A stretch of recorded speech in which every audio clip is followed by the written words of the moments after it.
Eu nunca vou ver, porque eu tenho pavor em olhar. Você autoriza a gravar? Autorizo, senhora. Boa tarde a todos.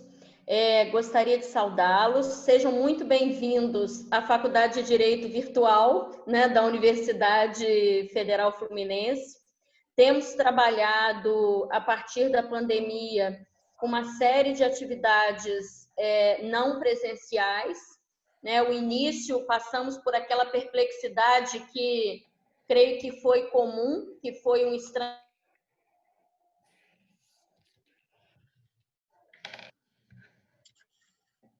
Congelou, pelo menos para mim, congelou a Fernanda. Fernanda? Temos realizado continuamente uma série de encontros virtuais, temos realizado eventos, seja pela direção, que tem como foco manter a integração e a interação entre os corpos docente e discente na graduação, mas também temos acompanhado eventos de todos os nossos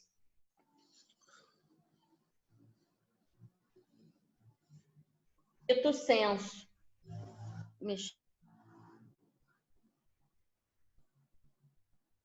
Me honra e me alegra muito vinculado ao PPGDC e ao laboratório de pesquisas na área do direito do petróleo e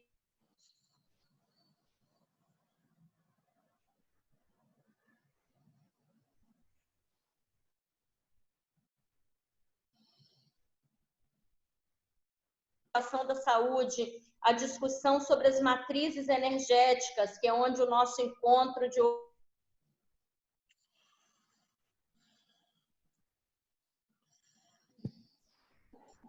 Fernanda, eu acho que seu áudio está falhando um pouco, não está, Val? A professora Clarissa pela iniciativa, o professor Eduardo Val também pela estruturação desse programa e agradecer à doutora Juliana Lima por sua participação.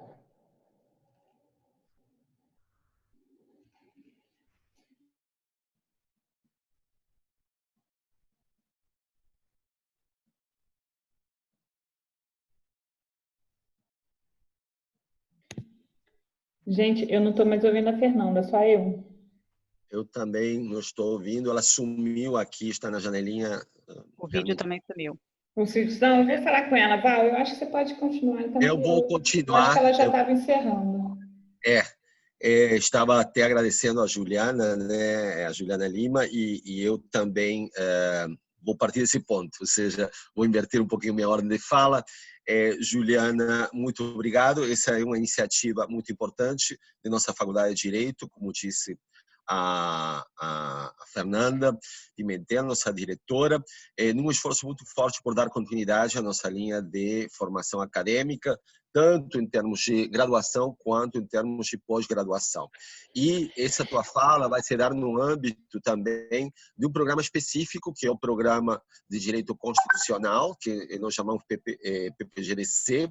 É um programa que hoje está muito bem classificado dentro do sistema CAPES, com a nota 4, apesar de ser relativamente jovem, dentro dos programas, talvez sejam mais jovens de todos os programas da nossa UF, e nós temos uma linha de pesquisa bem ampla, bem interdisciplinar, bem variável, que passa também com um reforço importante nos últimos anos pela área dos direitos econômicos. Dentro da grande área de direitos econômicos se inseriria, de alguma forma, tua fala. Mas tua fala tem uma série de interseções também que são muito interessantes, que eu vou destacar daqui a pouco. O nosso programa é um programa que tem, em breve terá o processo seletivo, será um processo seletivo de caráter virtual.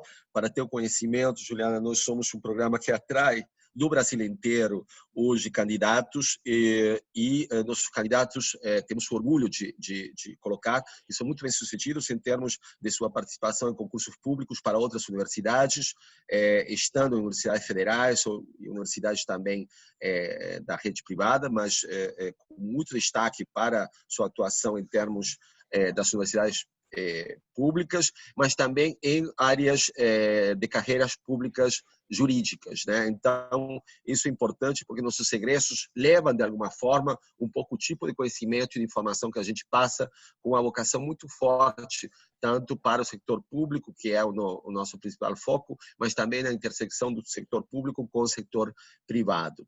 E dentro dessas colocações, estamos tentando um projeto que vai agora também somar ao PPG-DIN, outro programa que nós temos, que é um programa que tem doutorado. Em breve estaremos com a fusão, já temos uma série de sinalizações positivas do Ministério da Educação, e então seremos um programa integrado de um mestrado com um doutorado em breve, com um dos doutorados que já temos na UF em breve. Então, isso é para te dar uma ideia de como estamos na UF trabalhando, cada dia nos esforçando, e nesse caso, em forma fundamental, o trabalho da Clarissa Brandão, que fez o convite para que hoje você esteja aqui, como também de nosso coordenador, o professor Marco Aurélio Casamasso, que me pediu para estar presente hoje. Eu sou coordenador também, além de ser docente, sou coordenador de cooperação e relações internacionais do nosso programa, e nós estamos trabalhando muito também no espaço de internacionalização. Isso é outro elemento importante, porque não nos conformamos com a atual classificação que nós temos, ainda que seja muito boa.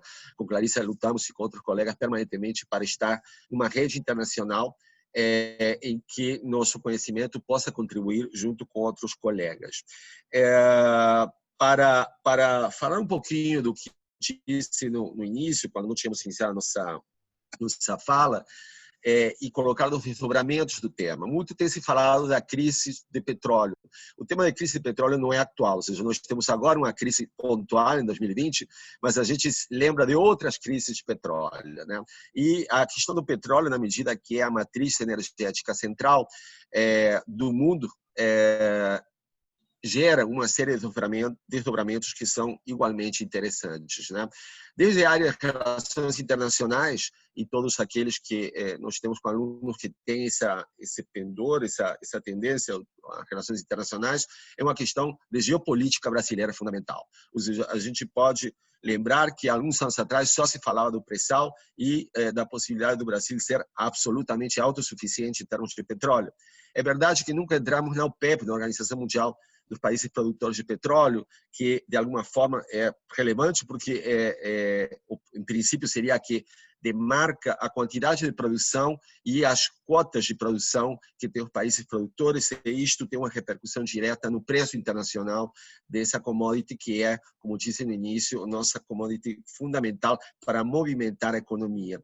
Mas também nós temos outras matrizes energéticas que, de alguma forma, concorrem, mas eu acho que cada vez mais de uma forma complementar com a matriz do petróleo. E dentro desse espaço, também é importante, porque nós temos um setor de direito ambiental. Eu mesmo participei a semana passada de um web seminar internacional sobre proteção ambiental e desenvolvimento sustentável. Então, nós temos também a indústria do petróleo inserida dentro de um espaço de análise de como essa indústria participa dentro de um cenário de desenvolvimento para o Brasil, de desenvolvimento para a região da América Latina, porém com pautas de sustentabilidade. Isso tem tudo a ver com esse universo de pandemia e de pós-pandemia, eu espero, em que a gente tem que ter um rigor maior quando trabalhamos esse tipo de cenários de proteção ao meio ambiente associado a um desenvolvimento econômico, sim, mas de caráter sustentável, com uma repercussão social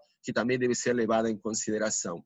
Outro aspecto central é como realmente o direito econômico reage em termos do que está acontecendo com a nossa economia no ano 2020, não só a nível nacional, mas com sua repercussão regional e global. Ou seja, nós temos hoje uma série de situações que colocam em colapso as formas tradicionais, os modelos tradicionais de economia.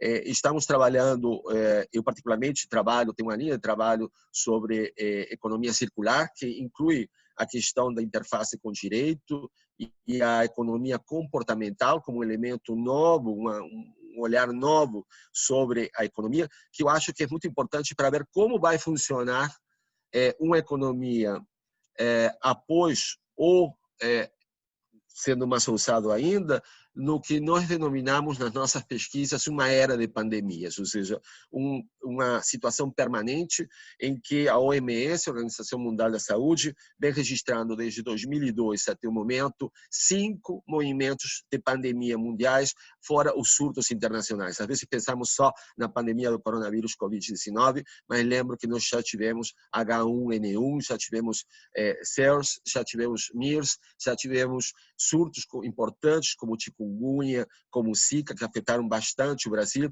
a ébola, né, a grande pandemia de ébola. Então, vai ser um mundo em que o petróleo também, a indústria do petróleo mundial, deverá se situar em uma era em que permanentemente teremos uma previsão de ter essa situação de, eu não diria uma crise permanente, mas sim de um risco de crises periódicas para a nossa economia. Então, eu espero entender cada vez mais e estudar cada vez mais como é que o segmento de petróleo vai acompanhar essa movimentação, que é um movimento que, insisto, vai ter continuidade em forma periódica, dado que estamos no século XXI vivenciando de alguma forma o resultado de décadas e décadas de um desenvolvimento econômico desenfreado e não sempre com cuidados que são necessários. Eu espero não ter me estendido demais, eu simplesmente quis colocar um mosaico, um cenário importante de interseções com outras áreas do direito que tem intervenção.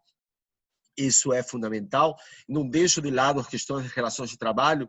Está observando que no processo de privatização da Petrobras, por exemplo, nós temos hoje uma redução dos funcionários da Petrobras, dos empregados da Petrobras, que tem sido a indústria do petróleo, que tem empregado inúmeras pessoas e que tem sido de ponta em termos de pesquisa, em termos de empregar também, porque às vezes a gente pensa na indústria do petróleo, associamos uma plataforma, né, Clarissa, e o funcionário da plataforma, mas nós temos milhares de pessoas trabalhando em pesquisa associada, nós temos milhares de cientistas trabalhando de todas essas áreas para contribuir com esse esforço que tinha o Brasil como meta a autossuficiência e que agora veremos como fica essa situação a futuro. Isto tem uma repercussão na empregabilidade, ou seja, como fica essa mão de obra que se qualificava para entrar na Petrobras, para participar desse processo tão importante e que vai gerar um deslocamento importante. No nosso estado, no Rio de Janeiro, o município, fundamentalmente, que se beneficiava dos royalties derivados da indústria do petróleo, tem um impacto forte em todo o que é o segmento dos empregados, mas isso tem uma repercussão, porque a indústria do petróleo, na realidade, é uma indústria matricial, em que ela gera, né, e tem desdobramentos em termos de empregabilidade em outras indústrias. Então, eu te parabenizo pelo trabalho nessa área tão substantiva, tão importante, tão rica, e tenho certeza que todos aqueles que hoje consigam nos acompanhar tirarão muito proveito de tua intervenção. Seja muito bem-vinda à nossa UF, tá? E que seja a primeira de muitas vezes também, Juliana. Obrigada, com certeza. Juliana, então você passa a palavra para você fazer a sua exposição. Se você precisar algum auxílio aí tecnológico, eu estou por aqui. Tá bom, obrigada. Antes de mais nada, eu gostaria de agradecer muito a Clarissa pelo convite. Eu fico muito honrada, muito orgulhosa de estar participando desse projeto da UF, né, ligado ao direito do petróleo, a possibilidade de vocês terem um programa de recursos humanos da ANP, assim como nós tivemos lá na UERJ, que foi fundamental para a minha formação. Se eu hoje estou aqui foi porque no meu segundo período da Faculdade de Direito, isso já tem bastante tempo, eu assisti a uma palestra do programa, onde o tema do cartaz, eu me lembro até a cor do cartaz, dizia assim: encontramos petróleo no campus da UERJ. Eu falei assim, que raios é esse? Que palestra é essa? E eu fui lá assistir, e quando eu olhei um advogado, né, da indústria dando aquela palestra, eu falei, cara, é isso que eu quero. Eu vou trabalhar na indústria de energia. Não sei se vai ser no setor elétrico, petróleo e gás, mas eu vou para essa área. E comecei a estudar e busquei, né, me aproximar do programa, fiz várias matérias eletivas, virei bolsista de graduação, depois virei bolsista de mestrado. E eu sou muito grata pela minha formação, porque através desse programa eu tive a oportunidade de participar de inúmeros eventos pelo Brasil, conhecer muitas pessoas até de fora do Brasil. E no meu último semestre da faculdade foi uma experiência mais interessante da minha vida, que foi participar da 7ª rodada de licitações dentro da ANP, onde a gente pôde organizar desde o lançamento do pré-edital da licitação até a assinatura dos contratos de concessão. E foi incrível, né? A gente vê como é que é a atuação do setor público, né? Na elaboração das políticas, né? Foi nessa rodada que surgiu a necessidade de certificação de conteúdo local nos contratos de concessão.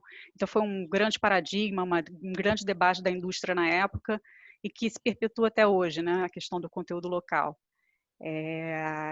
Enfim, e depois tive diversas experiências, né, pelo mundo acadêmico, e resolvi seguir para empresas. Né? Eu vi que ali era o meu perfil, né, de eu ter a oportunidade de trabalhar num mundo mais multidisciplinar do que propriamente num escritório de advocacia, que não combinava com o meu estilo. Né? E na empresa eu me realizei, principalmente na Shell, por ser uma empresa global, né, que te dá uma dimensão do que é o mundo e não simplesmente o que é o Rio de Janeiro, o que é a cidade de Macaé para o petróleo. Né? E essas experiências engrandecem muito a nossa atuação no mercado. Né? E aí a gente junta com todo o legado acadêmico que a gente tem da faculdade, né, de toda a nossa carreira acadêmica, com conhecimento prático. É incrível poder hoje estar aqui dividindo um pouco disso com vocês. E me colocando à disposição, se alguém quiser fazer alguma pergunta, se tiver algum interesse específico.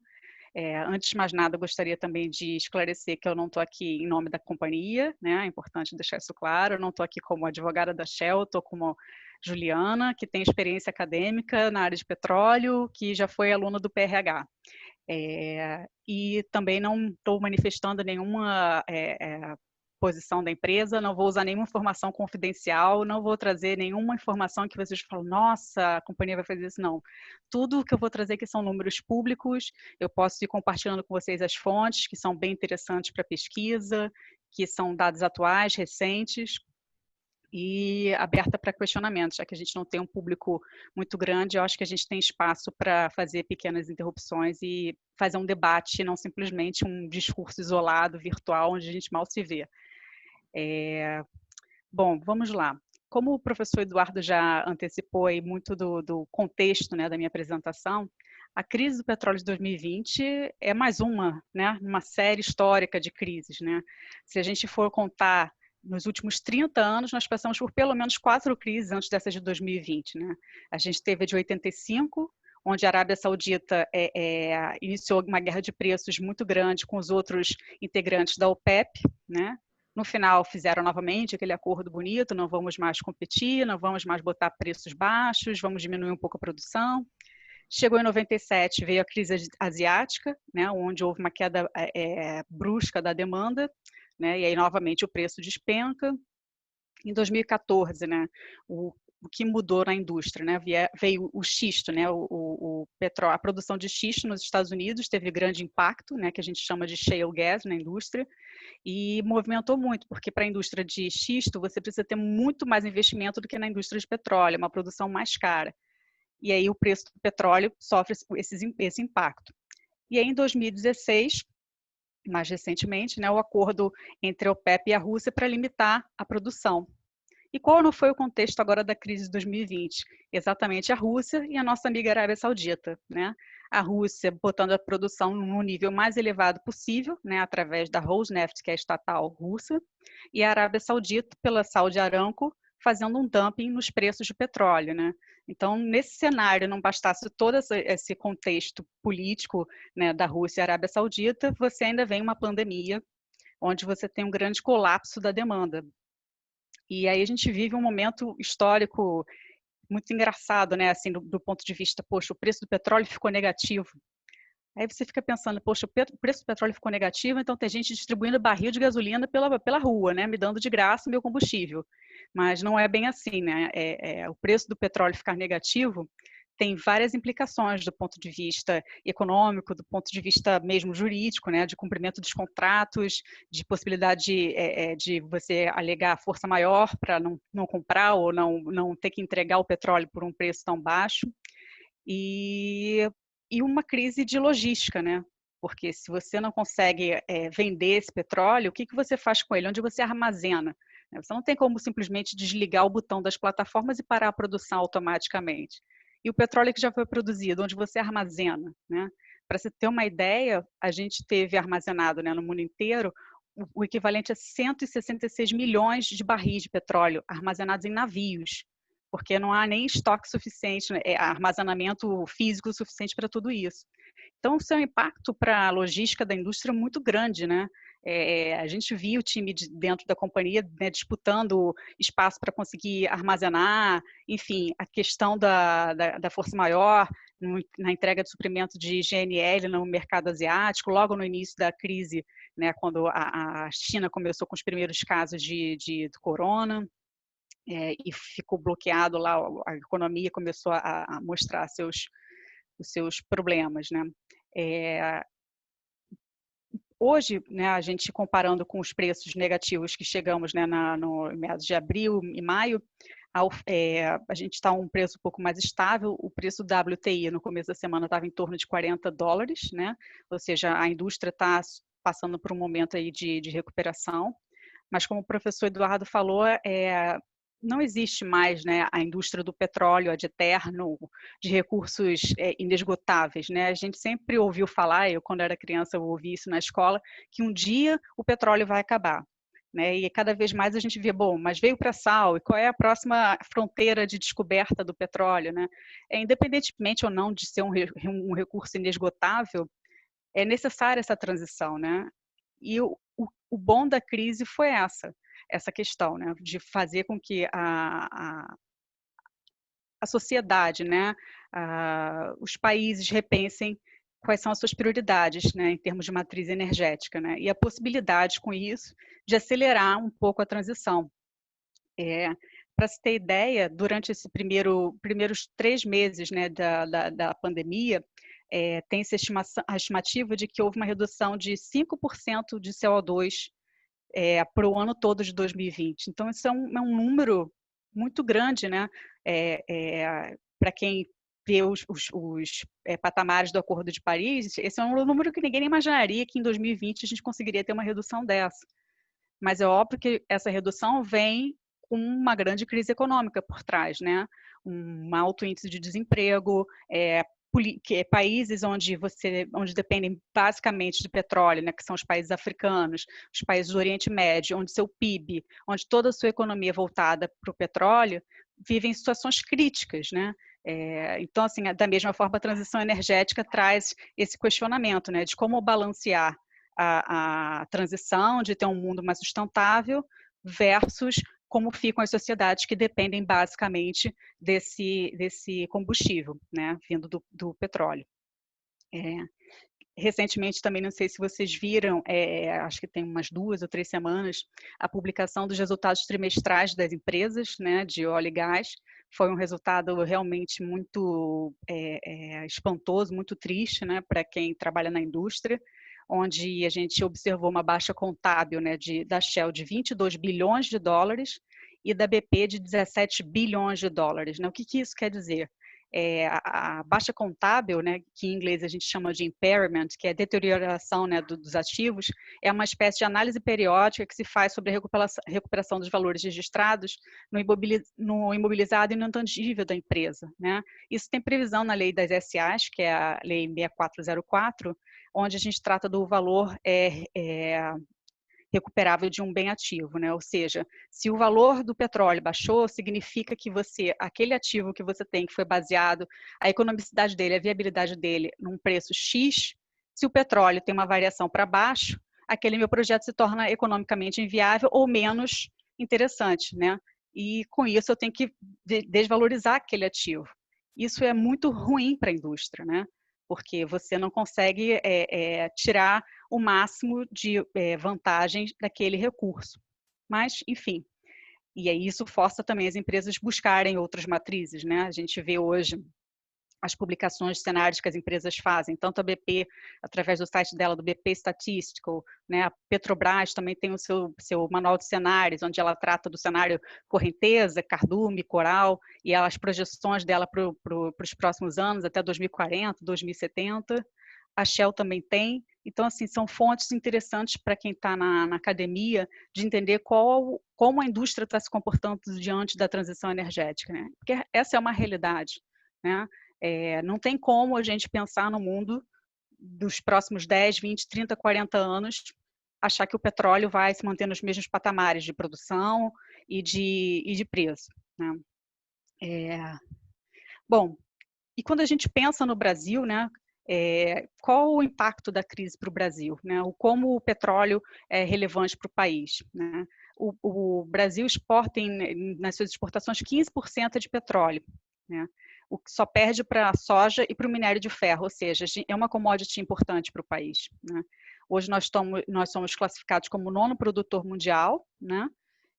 Com perspectiva de crescimento até 2040 nessa posição, né? A gente tem uma projeção muito grande por conta das descobertas do pré-sal, de toda a evolução da produção, ainda vamos ter um grande salto de volume de produção nos próximos anos.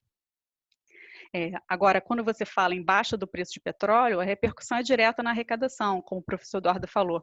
Você passa a arrecadar menos ICMS, né, porque você está falando de circulação de mercadoria com preço baixo, o ICMS fica reduzido e a economia dos estados comprometida. Da mesma forma, os royalties e as participações especiais, né, onde você tem inúmeros municípios onde a principal receita vem dos royalties, né? E também a gente tem que pensar na posição da União, né? O governo federal é o principal acionista da Petrobras, né? Onde ele detém cerca de 28,6% das ações. Ou seja, ele é impactado quando ele recebe os dividendos da Petrobras, né? Porque se a Petrobras não teve uma rentabilidade boa naquele ano, o lucro do governo federal também é impactado, né? Ano passado, o dividendo que o governo federal recebeu foi de 1,3 bilhões de reais, né? Provavelmente não vai ser o mesmo número esse ano. E a crise, né, teve como repercussão, se estima, né, que vai ter uma retração do PIB de até 0,7%, por conta dessa movimentação do petróleo, né? Agora, se por um lado a crise foi grave, né, foi grande, e a gente ainda sente a repercussão disso, inclusive no nível da taxa de desemprego, cada dia que a gente lê no jornal é crítico, né, o número de pequenas e médias empresas, de pequenos empreendedores falindo, né, a economia, né, a economia dos autônomos também sendo muito impactada, né, por falta de garantias, de direitos trabalhistas. A Petrobras, nesse mesmo período, bateu recorde de exportação. E aí é curioso, né, porque como a Petrobras, nesse cenário caótico, bateu recorde de exportação, onde praticamente ninguém estava vendendo petróleo, estava armazenando porque o preço estava negativo. E aí você tem algumas questões que explicam. Primeiro que a Petrobras precifica o petróleo dela não baseada no WTI, que é um índice americano, né? Ela se baseia no Brent, que teve menos variação. Então, isso mitiga um pouco a exposição da Petrobras. E, por outro lado, o pré-sal, que é o gás que a Petrobras exportou, tem uma qualidade muito superior à qualidade de outros petróleos produzidos no mundo, porque ele tem um teor de enxofre menor, né? Através da tecnologia que a Petrobras vem adotando, ela conseguiu reduzir o teor de enxofre no petróleo de 3,5% para 0,5%, né? O que atende às regras do IMO, né, que é o International Maritime Organization, sobre o combustível bunker que é usado nas embarcações, né? Então, com isso, ela atende à demanda internacional que esse ano precisa ter menos enxofre no combustível das embarcações. Ela exportou, acho que cerca de 31 milhões de barris, né, nesse período aí da pandemia. Então, foi um marco histórico. E acho que, nesse sentido, acho que alguma vantagem o Brasil teve, né, e tem que aproveitar e celebrar que, dentre tantas as coisas negativas que aconteceram e que ainda estão por vir, a Petrobras tem uma participação boa e trouxe um recorde para o país, né? Da mesma forma, como oportunidade, a gente pode pensar que o gás natural também tem todas as condições para virar um protagonista na transição energética, né? O valor de um projeto de exploração e produção de óleo é de 95% de um projeto. Ou seja, se eu tenho um campo onde eu tenho petróleo e gás associado, é muito mais interessante que eu explore o petróleo e reinjete o gás para aumentar a produção do petróleo, ou eu queime esse gás, né? Obviamente, para queima você tem limitações dentro da legislação, por questões óbvias, né? De segurança ambiental, de emissão de CO2, mas a reinjeção ainda é um tema que está sendo debatido, né? E sobre esse tema da reinjeção, tem um estudo bem recente feito pelo BNDES, em conjunto com a PPSA, o Ministério de Minas e Energia e a ANP. Acho que eu não esqueci de mais nenhum ente, porque é um estudo com várias entes da administração pública, sobre o aproveitamento do gás natural do pré-sal, onde se aborda a questão da reinjeção, né? Enfim, a gente vê ali um espaço onde o Estado quer ter mais atuação no sentido de regular ou limitar a reinjeção. E se o petróleo desvaloriza, você, por outro lado, está dando oportunidade para uma commodity que não é tão interessante do ponto de vista econômico aparecer mais, né? Crescer a sua importância no mercado energético. E isso veio em ótima hora para o Brasil, né? Porque a gente já vem discutindo a abertura do marco de gás, né? do mercado de gás, há pelo menos uns 5, 6 anos, né? Ano passado, com a decisão do CAD, né, um termo de cessação de conduta que o CAD assinou com a Petrobras, onde a Petrobras se compromete a desinvestir do mercado, vendendo sua participação nas empresas transportadoras e distribuidoras, né, abrindo mão da sua capacidade não utilizada nesses dutos, abrindo mão da exclusividade nesses contratos, e uma série outras de restrições que foram colocadas para retirar um pouco da posição monopolista da Petrobras e, de fato, ter um mercado mais competitivo, vindo nesse cenário do preço do petróleo mais baixo, isso talvez seja uma grande alavancagem para a abertura, né? E óbvio que isso exige muitas alterações, né? Porque se você está mexendo na parte econômica, na parte estrutural da Petrobras, você também precisa que a regulação e a legislação avancem no mesmo sentido, né? Hoje a gente vê a lei do gás que está tramitando no Congresso desde 2013 e a gente fica sempre na esperança que entre na pauta do governo, né? E da mesma forma a ANP também tem uma grande agenda regulatória pela frente para ser aprovada, viabilizando com que, de fato, os projetos de gás natural das demais empresas possam progredir, né? E eu venho participando muito ativamente, né? A minha atuação dentro da empresa é a área de gás, venho participado de vários debates, né, todos os entes da cadeia, transportadores, distribuidores, outros comercializadores de gás, e tem sido debates bem intensos, né, porque é um conjunto de interesses antagônicos, né, em alguma medida a gente tem uma interface de interesses comuns, mas obviamente cada elo da cadeia querendo puxar a sardinha para o seu lado, então é um debate bem interessante. E também a gente enfrenta as questões estaduais, né, onde você tem cada estado querendo atrair o comercializador para levar o gás para lá, querer abrir um mercado de gás também no âmbito estadual, né, onde a distribuidora teria mais interesse de comprar gás de outras empresas que não apenas a Petrobras, né, por valores mais competitivos. Recentemente, Juliana, pode falar. Juliana, sim, como você abriu essa possibilidade de fazer alguma intervenção, e como o teu setor é gás, especificamente, eu queria que você, na tua fala, acrescentasse qual é a visão do gás boliviano. Para quem não sabe, a Bolívia é uma fornecedora tradicional há décadas, sob contrato de gás para o Brasil. É óbvio que quando você entra na academia está sujeito a esse tipo de colocações. Então, tranquilo. É só para situar um pouquinho, espero você vai complementar melhor. Adorei a pergunta, não estava na minha pauta. Não porque eu não gosto do tema, mas é porque eu evitei temas muito polarizados. Mas, enfim, a gente pode abordar de um ponto de vista acadêmico sem grandes discussões políticas, né? O gás boliviano ele é muito importante para o Brasil, né? Cerca de 30% do que se consome no Brasil é gás boliviano. E recentemente a gente teve uma chamada pública da TBG, que é a empresa transportadora que traz o gás da Bolívia para o Brasil, e essa chamada pública para ter acesso ao gasoduto foi um fracasso, porque ela veio num momento onde a gente não conseguia negociar um contrato de fornecimento com o governo boliviano, né? Porque foi um ano de eleição, o ano passado, né? Então, por um momento, a alteração da equipe da YPFB, que é a estatal boliviana, era alterada a cada segundo antes da eleição, então você não tinha um corpo técnico que pudesse negociar um contrato de fornecimento com qualquer empresa, não só com a Shell.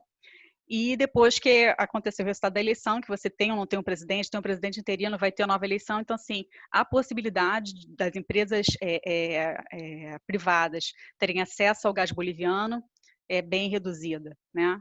Agora vamos ter uma nova chamada pública para acesso à TBG por 4 meses de contrato, né? O que também vai ser complicado, né? Como é que a gente consegue ter um contrato de fornecimento para que o contrato de transporte? Não vou querer contratar transporte se eu não tem molécula para trazer. E essa conjuntura do gás boliviano é interessante porque a Bolívia exporta gás não só para o Brasil, mas para a Argentina, né? E o que preocupa o Brasil, né, é que a gente vai precisar substituir esse gás boliviano em algum momento. Se você olha os dados técnicos de produção da Bolívia, a gente vê um declínio da produção dos campos exploratórios de petróleo e gás, né? O que isso significa? Que daqui a 1, 2, 3 anos, a Bolívia não vai conseguir mais cumprir com o volume contratado para o Brasil e para a Argentina, né? Então, a gente precisa buscar outras fontes de gás, seja através do gás doméstico, do pré-sal, e de outros ativos, né, do Brasil, como também o gás importado por via do GNL.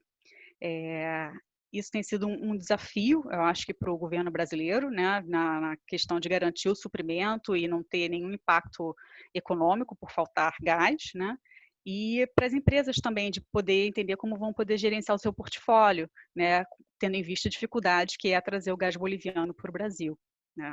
As relações ali são muito tensas, né, muito polarizadas. Enfim, a gente continua aí na expectativa de que se decida, né, por um presidente na Bolívia, onde as coisas transcorram de uma forma mais pacífica, né, e que permita com isso o crescimento da Bolívia. E se a gente hoje tem essa crise toda para a parte de gás, a gente vê o mesmo problema para começar novos projetos de exploração e produção lá, né? A legislação que a gente enfrentou recentemente trazia uma série de implicações para os projetos, tornando totalmente desatraente novos investimentos, né, para começar a explorar e produzir novos campos lá.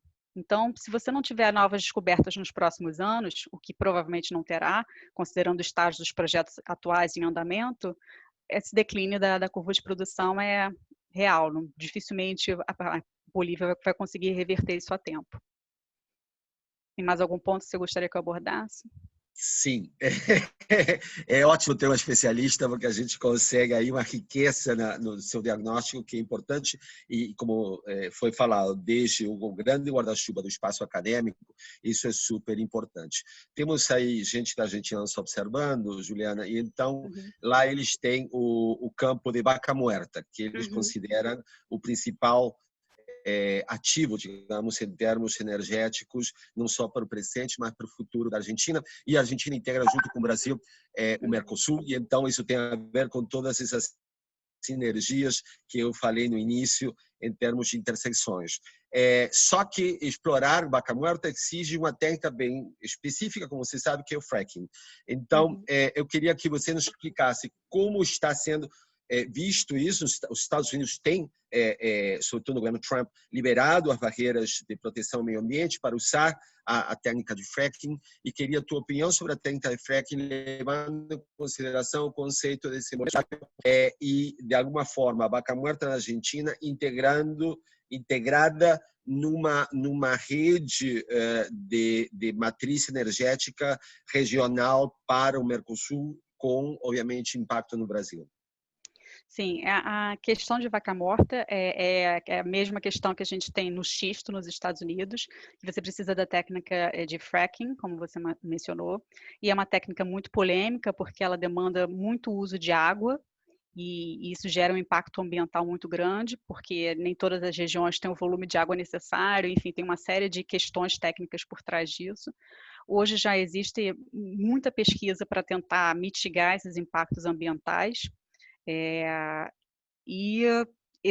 mas hoje é importante para a matriz energética da Argentina essa área de Vaca Muerta, né?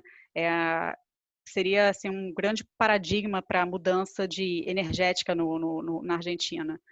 Ao passo que, com essa crise do petróleo, o custo de investimento em Vaca Muerta fica muito maior, e aí você fica questionando, será que continua valendo o investimento, enfrentar as questões ambientais para produzir uma commodity que já não é tão competitiva, né, em relação ao petróleo convencional, né?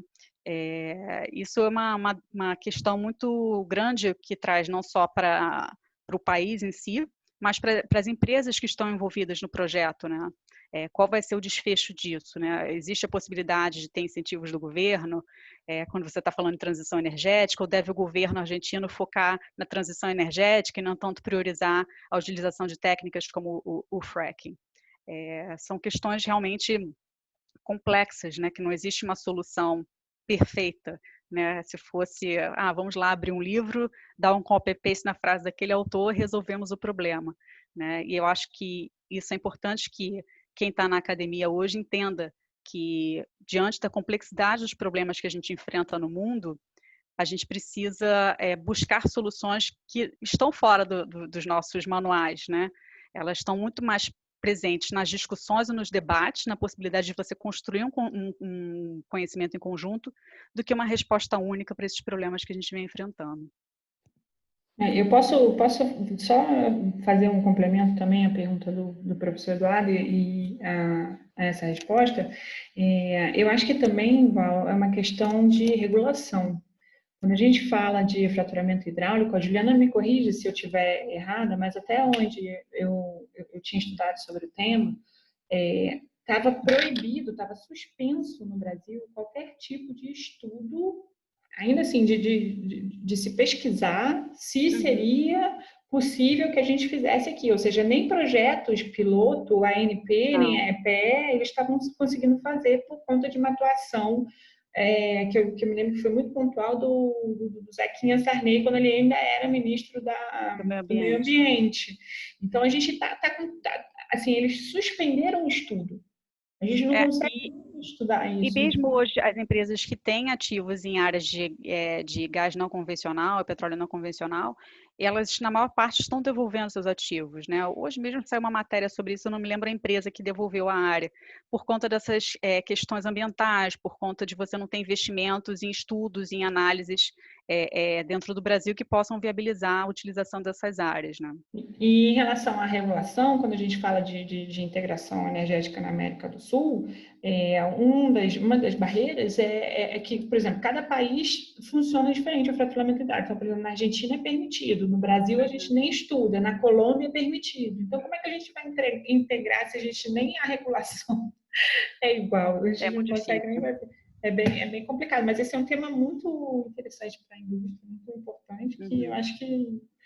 Mas aí, desculpa, Ju, então, só para você continuar a tua apresentação. Tranquilo. Eu gostaria de assim, acrescentar um pouco de como vai ser o papel do gás natural na matriz energética, né, para vocês terem uma ideia de evolução. Hoje o gás natural ele tem uma participação de 7,6% na matriz energética brasileira, né? As hidrelétricas ainda continuam tendo uma grande participação, já foi bem maior, mas hoje ela está em 60%, e a tendência é que caia. A expectativa é que até 2040 essa participação que saia de 2030, desculpa, saia de 60% e vá para 44%, né? E isso, obviamente, a gente pode explicar, professor, por conta das questões ambientais que estão atreladas à hidrelétrica, né? É uma fonte limpa de energia peronomútil, porque para você construir uma usina hidrelétrica, você faz alagamentos gigantescos, né? Onde você causa desmatamento, onde você traz impacto para as sociedades que estão ali alojadas, comunidades indígenas, e toda uma repercussão de problemas que, obviamente, a gente vem acompanhando nas últimas grandes hidrelétricas na região norte que foram implantadas recentemente, né? E isso é um problema que o Brasil, acho que não pretende mais enfrentar daqui por diante, por isso a gente vê esse movimento de substituição das hidrelétricas por outras fontes renováveis, né? A expectativa é que entre 2030 e 2040, a matriz energética do Brasil esteja dividida em hidrelétricas na faixa dos 40%, junto com as outras renováveis, 46%, e petróleo e gás vão estar ocupando, mais o gás, obviamente, 49% dessa matriz, né? É uma mudança bem grande, quando você pensa nos dados históricos, né, da mudança de matriz energética, era uma transição bem mais lenta, e você vai ver nos próximos 10, 20 anos uma mudança bem brusca, né?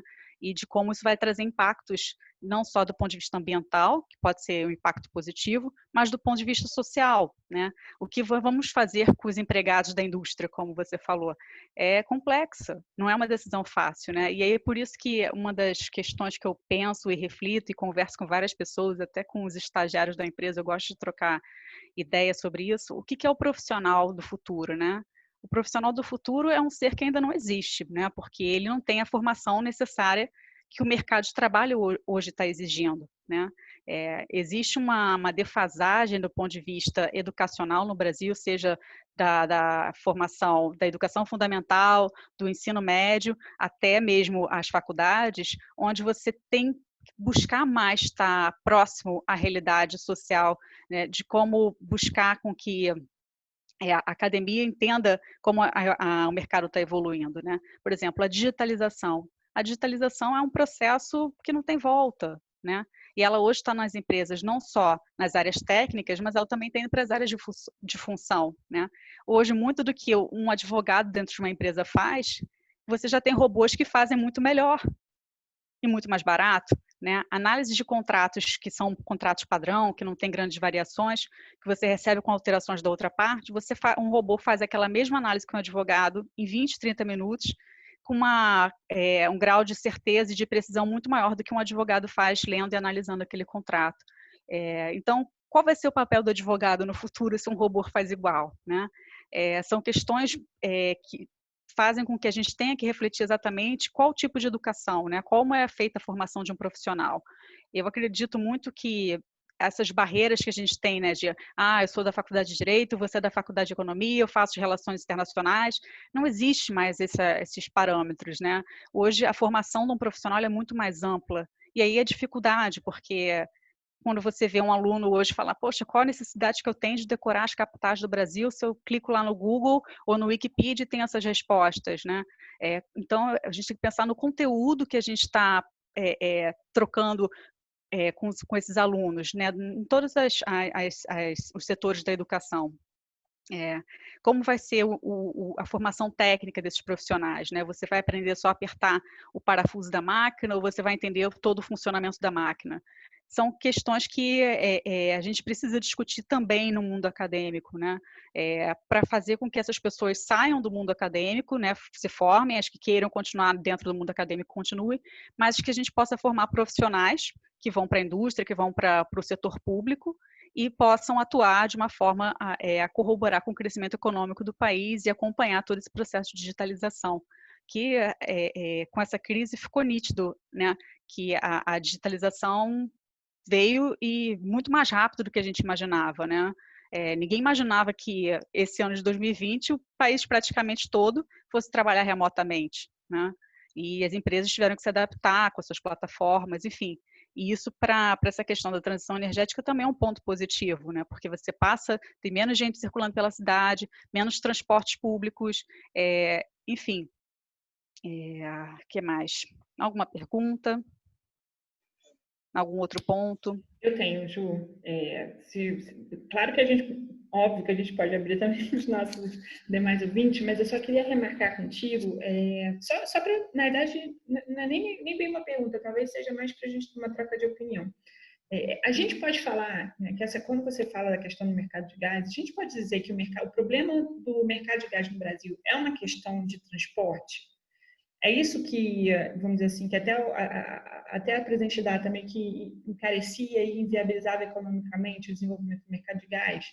Você acha que com essa questão do CAD, do termo de ajuste de conduta que a Petrobras fez com o CAD, isso pode ajudar? E, por fim, não é exatamente de gás, mas assim, você vê alguma possibilidade da Pré-Sal SA também tomar para si alguma parte desse processo regulatório do gás? Vou te dar um exemplo. No setor elétrico, quando foi feita a abertura, se criou um interveniente entre as concessionárias e as distribuidoras, que foi o operador nacional, o ONS, né, o operador nacional elétrico. Será que no mercado de gás a gente também precisaria de alguém que fizesse essa rede funcionar? Porque não sei se só saindo a Petrobras funciona. Não, isso é uma grande questão, Clarissa. Obrigada por ter tocado nesse assunto. Eu não quis tratar das peculiaridades do gás, porque eu não sei o nível de conhecimento das pessoas, eu não queria que você ficar falando de coisas que parecem, ela só está falando de gás, não fala de mais nada. Mas é uma grande questão hoje de debate na indústria, inclusive é um dos temas mais discutidos no âmbito do projeto de lei. Com certeza o transporte não é o único elo da cadeia que dificulta a abertura do gás. Nós temos outros gargalos, que é a questão do escoamento, né? O escoamento do gás, quando ele sai do fundo do mar para vir para a terra, ele tem um preço, né? Você construir um duto submarino para ligar esses campos até a planta de processamento no litoral brasileiro é um custo altíssimo. Né? Então, não faz sentido que cada produtor construa o seu próprio duto de escoamento. Então, nós temos algumas rotas de escoamento onde elas são compartilhadas por produtores. Né? Só que, para o pré-sal, a gente vai precisar pensar na ampliação dessa infraestrutura que tem um custo. Da mesma forma, a gente tem o mesmo gargalo na parte do processamento, onde só a Petrobras tem plantas de processamento. Então, eu produzo meu gás, mas eu tenho que necessariamente contratar a Petrobras para processar o meu gás. Então, eu continuo presa num outro elo da cadeia. Né? E para essas questões estão sendo feitas discussões dentro da indústria, né, de como a gente pode mitigar isso, de como a gente pode trabalhar em conjunto com a Petrobras para possibilitar com que a gente possa escoar e processar o gás e acessar o mercado. E aí passa a ser o transporte o outro problema, né? Como a Petrobras tem todo o transporte contratado, e a grande questão que paira, né, no ar sobre o mercado de gás é sobre a efetividade do termo de conduta do CAD com a Petrobras, né? Quando a gente olha lá, né, saiu em julho do ano passado, ficou todo mundo feliz, a indústria saltitante, mas na prática não é tão simples resolver o problema, né? Como é que você deixa que uma única empresa opere toda a rede de transporte do país? Agora vamos ter outros entrantes. Aí quem define a prioridade das nominações, né? A Shell vai nominar X volume de gás para vender para uma empresa na outra ponta, mas a Petrobras também está usando o mesmo duto.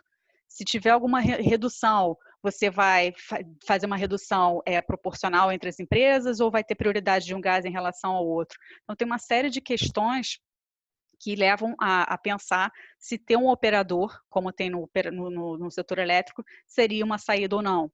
Mas quem comporia esse órgão, né? Esse operador? Seriam os transportadores ou seriam os carregadores, né? Que são as empresas que contratam os transportadores para levar o seu gás até o consumidor. Então, tem uma série de discussões de guerra de braço mesmo, de queda de braço, né? Quem vai sentar ali naquele órgão para tomar as decisões, né? E isso pode impactar, né, no final do dia, o preço que esse gás chega nos consumidores. E aí os grandes consumidores que nós estamos falando é o industrial, né? Porque o gás nacional, quem consome é a indústria. O consumo residencial do gás é ínfimo, né? Menos de 10%. Né? O consumo industrial é muito pesado. Enfim, mas se o industrial paga um preço alto na molécula de gás para fazer a indústria dele funcionar, no final do dia, você, como consome o produto daquela indústria, vai pagar um produto mais caro também. Juliana, eu queria voltar ao petróleo, porque você falou de processamento de gás. Eu estava pensando em processamento de petróleo e sem entrar em questões de caráter político, questões que não são o centro da minha pergunta, queria a tua sobre o sistema de refinarias, ou seja, Petrobras, a partir de uma série de políticas públicas que tem a ver com um projeto de Estado, fez investimentos em ter refinarias próprias no Brasil, como uma forma também de melhorar o preço do seu produto internacional, mas também com uma forma estratégica de firmar como participa do mercado o petróleo brasileiro.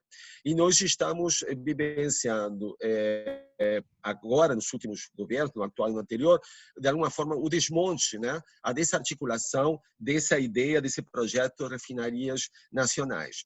Como que você enxerga, se entrar em questões envolvidas com o tema da corrupção, etc.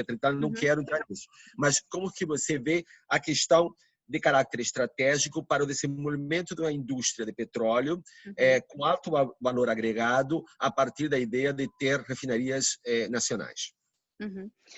A questão da refinaria é um tema complexo, né? Pelas questões polêmicas, políticas e corrupção, mas não só isso, né? Quando a gente pensa do ponto de vista econômico de uma refinaria, é um dos projetos dentro da cadeia de petróleo e gás com menos rentabilidade, né? Então, ele atrai muito menos o interesse do investidor do que os demais elos da cadeia de produção. E justamente por isso, se tornou uma questão de política pública, né? O governo tem que tirar do seu bolso, porque se não tem rentabilidade para uma empresa privada, não vai haver investimento privado em refinaria. Mas como a economia é dinâmica, né, e a Petrobras também precisa, de alguma forma, decidir qual vai ser o foco da atividade dela para que ela consiga se sobreviver diante da crise, né, não só por conta do preço do petróleo, mas por conta dos fatores ligados à corrupção, né, isso gerou um grande impacto para a Petrobras, para a sobrevivência dela, decidir quais investimentos ela vai manter e quais as áreas que ela vai abrir mão. E a refinaria foi uma das opções que ela decidiu abrir mão de algumas refinarias, e aí gera toda uma questão polêmica, né? Se as refinarias deveriam ou não continuar sendo da Petrobras, por uma questão de Estado, né? De ser um investimento, como é que se diz? Primordial, importante, de segurança de abastecimento, tem uma preocupação muito grande ali. Mas, por outro lado, se você permite com que outras empresas venham a atuar nessas refinarias, né, mais capitalizadas, você vê a probabilidade de um maior investimento em tecnologia, né, de você gerar outros subprodutos do petróleo que tem um valor agregado maior, né, onde você possa gerar o plástico de utilidade, de uso único, né, onde você tenha menos resíduos ambientais na utilização desses subprodutos do petróleo. Então, assim, tem várias questões ligadas à refinaria muito interessantes, né, de como você vai... como é que você produz plástico nos dias de hoje, né? Mas você tem uma série de questões que você não consegue substituir todo o plástico que é usado no mundo por plástico verde da noite para o dia, né? Enfim, são questões que a refinaria do Brasil tem que repensar. As nossas refinarias têm evoluído bastante do ponto de vista técnico com a Petrobras, mas se você não tiver investimentos de grande monta, a tendência é que a gente fique muito defasado em relação ao mercado internacional.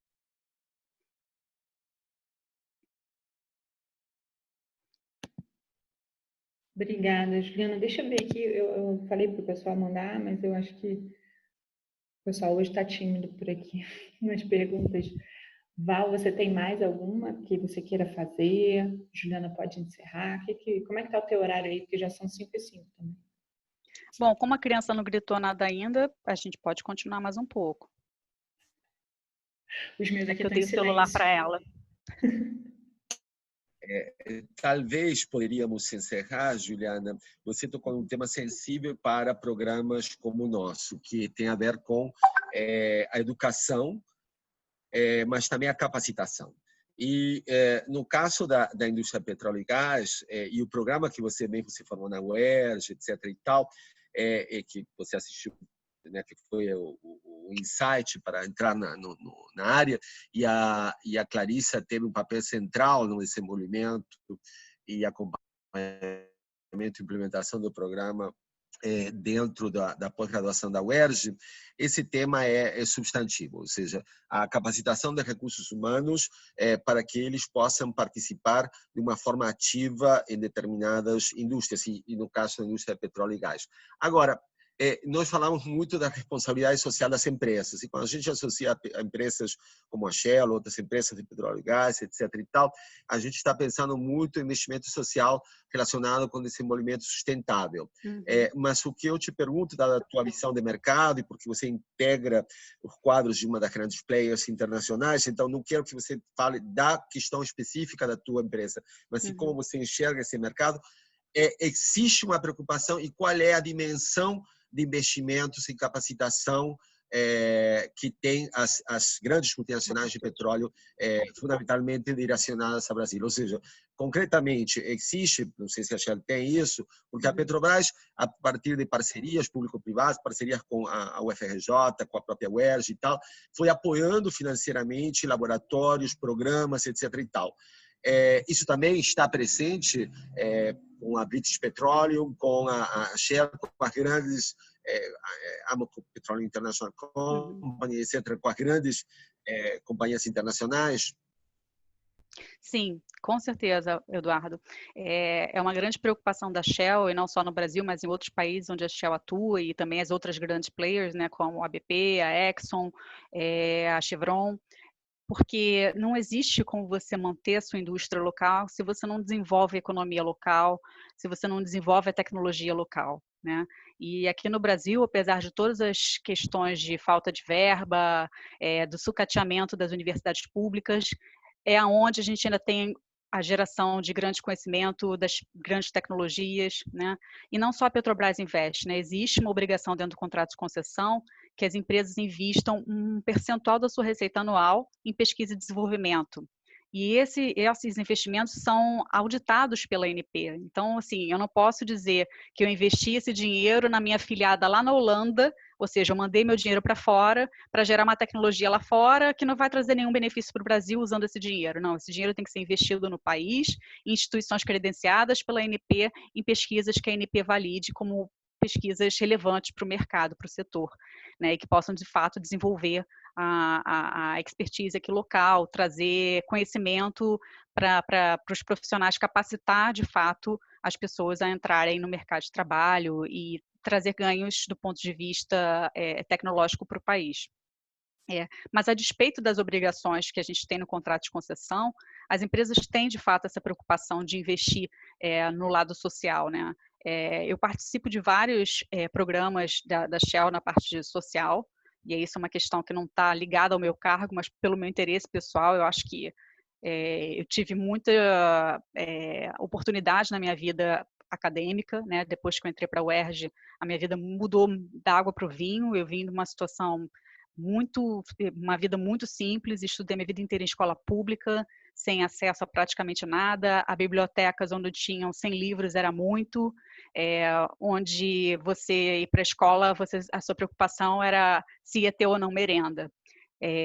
Enfim, e aí quando eu cheguei na UERJ, vi uma outra realidade e aprendi tanta coisa e convivi com pessoas tão bacanas que abriram mão, né, do seu tempo para me ensinar alguma coisa, transferir algum conhecimento, eu me sinto na obrigação, como profissional de uma grande empresa, a fazer parte desses programas sociais e compartilhar com diversos setores da sociedade o que eu aprendi, né, e como as pessoas podem desenvolver seu conhecimento, não só do ponto de vista acadêmico, mas do comportamento ético, né, de princípios. Então, existem vários programas da Shell aqui no Brasil, de investimento social, e de outras grandes empresas também. Então, assim, é importante isso, né? A gente não vê o país apenas como um local onde a gente explora o pré-sal e que se dane se depois der errado, né?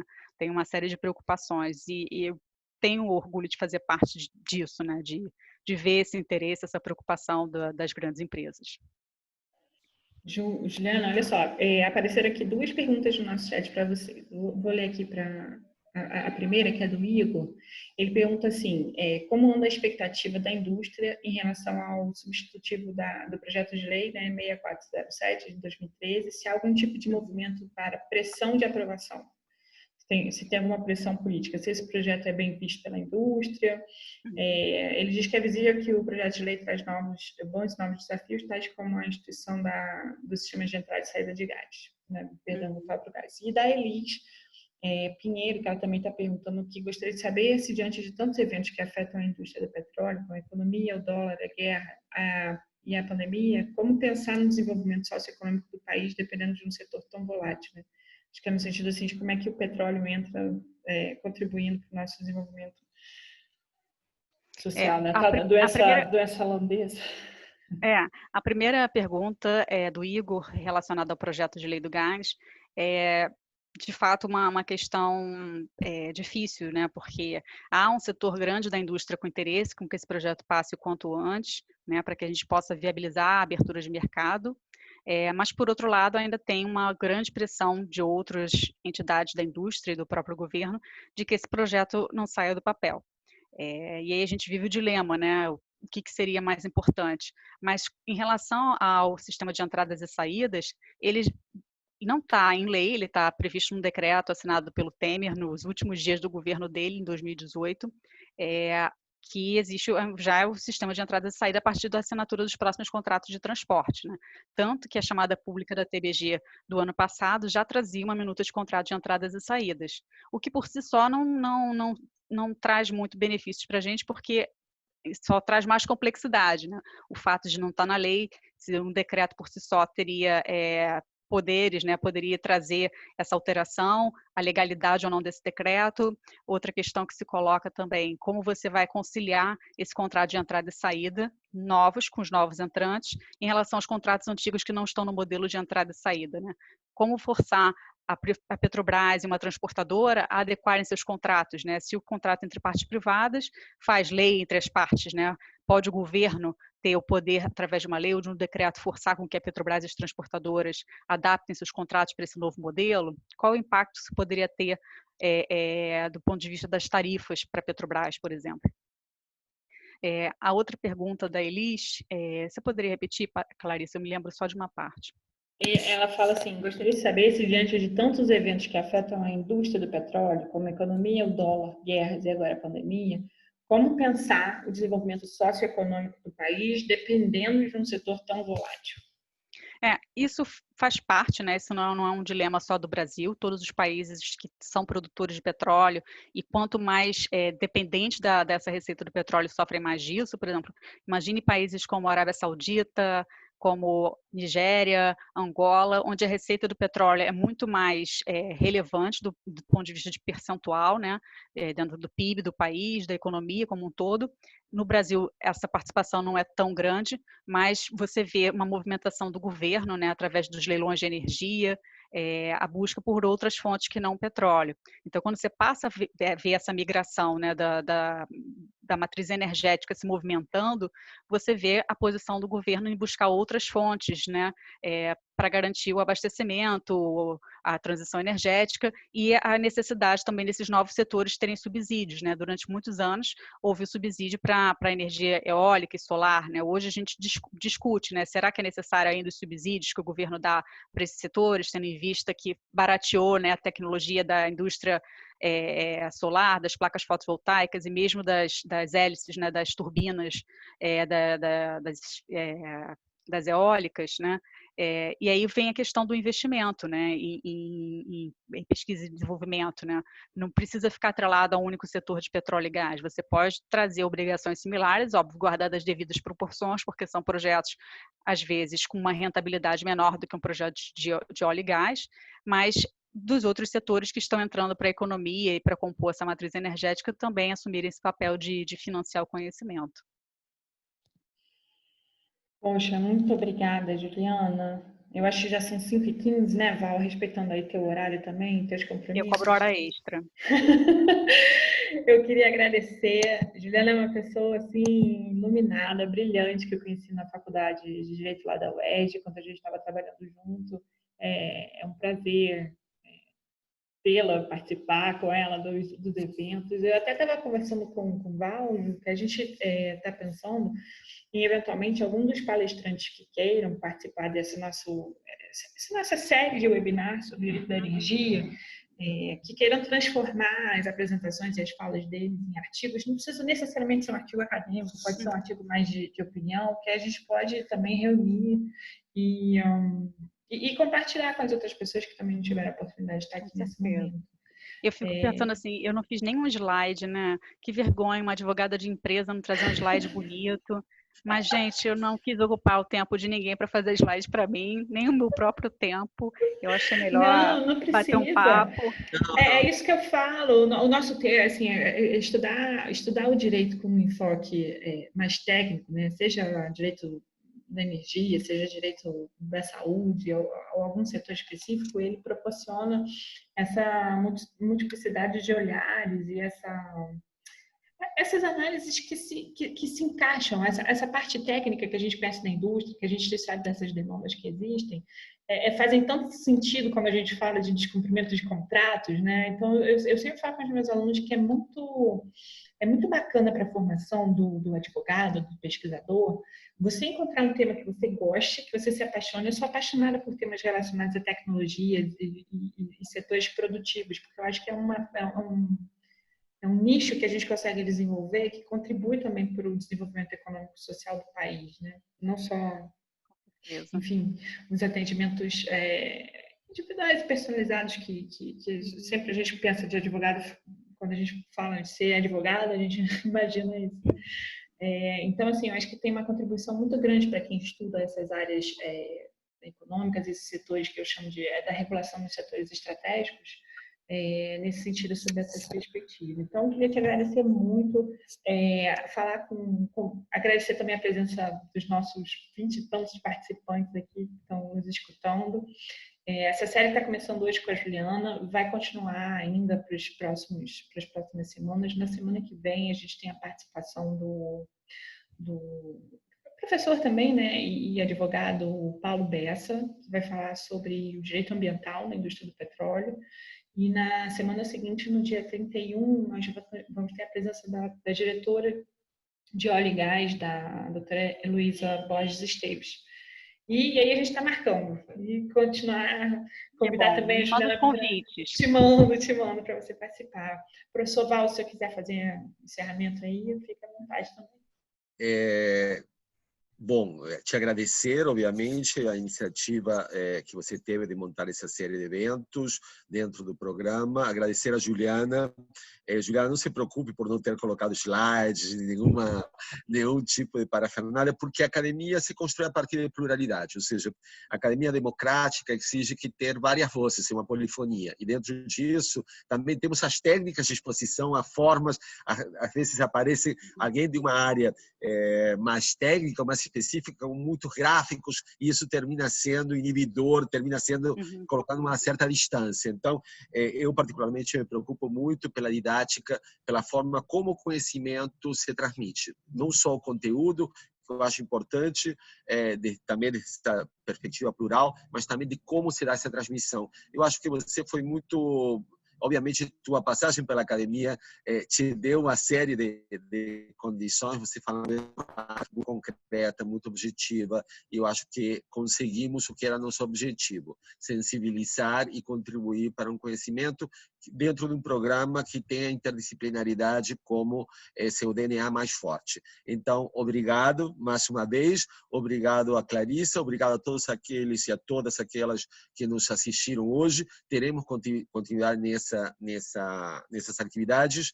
Conhecimento se faz trabalhando. A universidade é um espaço central e fundamental para a República. Não pode se fazer menos da universidade e muito menos da universidade pública. O Brasil não houvesse chegado aonde chegou, vocês não estariam onde estão se não fosse pela Universidade Pública Brasileira. Isso nos enche de orgulho e exige de nós a responsabilidade de defendê-la quando aparecem vozes que parecem desconhecer o que é a realidade da nossa sociedade. Muito obrigado a todas, a todos. Nos vemos então a semana que vem. Um beijo grande para todos. Cuidem dessa saúde, se cuidem a todos, cuidem as famílias de vocês e vamos ver se saímos dessa crise até para estar forte para enfrentar a próxima. Um beijo grande. Com certeza. Tchau a todos. Beijo, obrigada. Tchau, gente. Obrigada a todos. Tchau. Agradeço também ao professor Gama Corta. Tchau. Tchau, Gama Corta.